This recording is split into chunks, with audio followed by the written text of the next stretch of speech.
Very perfect profit, हमें perfect profit यहाँ देखने को मिला। आई होप गाइज आपको ये डुअल डायरेक्शनल ट्रेड समझ में आ रही होगी। ये बेसिकली डुअल डायरेक्शनल होती हैं, यानी कि जिस साइड मूव करेगी, जिस साइड क्लोजिंग देगी उस साइड चली जाएगी। कभी कभी फेक होंगी, 100% तो श्योर नहीं हो सकती, कभी कभी फेक होती हैं, ऐसा कुछ नहीं होता कि फेक नहीं होती, फेक होती है। जैसे लाइक आप देख सकते हो ये कैंडल आपको दिखी, मार्केट गई ऊपर, अगली बार नीचे आ गई, तो ऐसे भी फेक हो सकती है।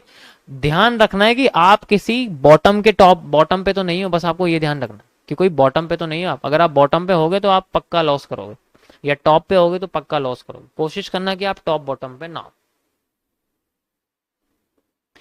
Okay guys, so these are the most important candlestick pattern जिसमें आपको नी कैप, तो मैंने आपको एक स्ट्रेटेजी बताई है, बाकी जो आपको मैंने कैंडलस्टिक बताई है उसमें आपको कोई भी लेवल, कोई भी इंडिकेटर यूज करने की जरूरत नहीं है। डायरेक्ट जब भी वो टॉप बॉटम पे बनते हैं आप उनको यूज करके देखो, पक्का रिजल्ट मिलेगा आपको। डेमो में करके देखो, आपको पक्का रिजल्ट मिलेगा।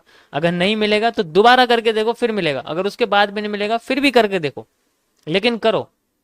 मैं आपको 2020 का नोट दिखा रहा हूं, आप देख सकते हो, डेट देख सकते हो इसकी, डायरी की कितनी है, 2020।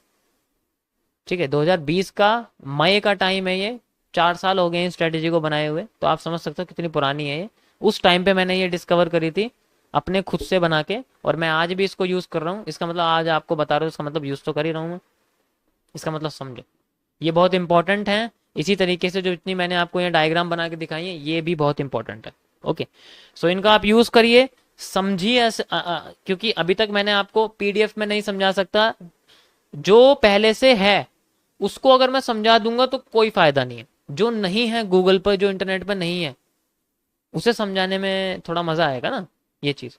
तो आई होप आपको एक नई चीज समझ में आई होगी। कैंडल कंबाइन करके भी एक नई कैंडल बनाई जा सकती है, और कैंडल के रिवर्सल पे भी एक कैंडल को फॉर्म किया जा सकता है, और साथ में नी कैप जैसी स्ट्रेटेजी भी एग्जिस्ट करती है। तो गाइज ये 3 टॉपिक आप लोग समझ रहे होंगे कि ये थोड़े से छोटे हैं, लेकिन जब आप यूज करने जाओगे तो आपको ऐसा लगेगा कि ये तो करते करते थक गए हैं। इसलिए प्रैक्टिस कीजिए। आज के लिए इतना ही। आई होप आपको आज का सेशन पसंद आया होगा, क्योंकि ये थोड़ा सा डिफरेंट है, और जो बिगिनर्स हैं उनके लिए बिल्कुल ही न्यू है। क्योंकि अगर हम कैंडल कॉम्बिनेशन की बात कर रहे हैं तो उसमें थोड़ा सा दिमाग लगाना पड़ता है, तो थोड़ा थोड़ा बहुत तो आपको देखो लगाना पड़ेगा। बट मैंने आपको एक आइडिया दे दिया है कि आपको शेप के बेसिस पे किस तरीके से अपने कैंडल्स को कंबाइन करना है। किसी को बताना नहीं है कि वह हैमर है खुद के अलावा, किसी को बताना नहीं है कि वह हैंगिंग मैन है खुद के अलावा। प्रॉफिट में आप रहोगे, वो सब कंफ्यूजन में रहेंगे, बस प्रॉफिट में आप रहो।